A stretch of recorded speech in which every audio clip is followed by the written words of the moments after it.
školu, tak čo?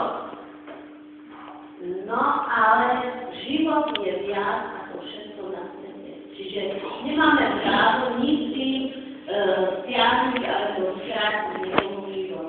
Keď napríklad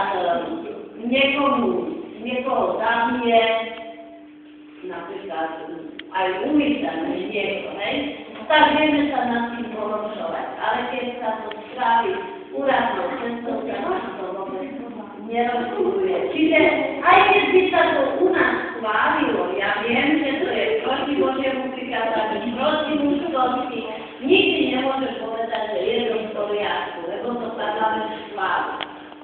A takisto tu sa jedná aj o, by som povedala, o šiestý Boží príkaz manželstvo. Teraz sa veľmi veľa rozpráva o tom, že prečo nedovolí náš štát homosexuálnom manželstvu uzatvárať.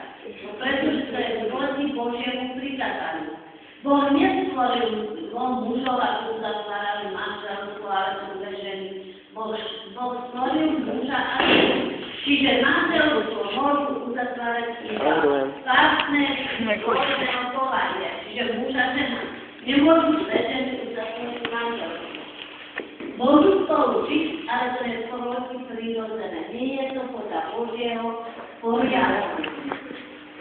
A keď aj by sa to stalo, že v budúcnosti by to v našom štáte uzakonili, my ako kresťania nikdy nesmieme súhlasiť.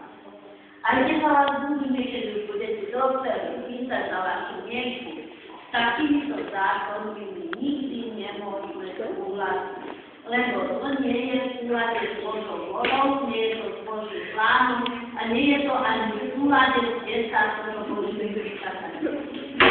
Prečo? Pretože potom musí, napríklad v tomto prípade, urabila Ty to dávaš potom na bun všetky fotky? Co?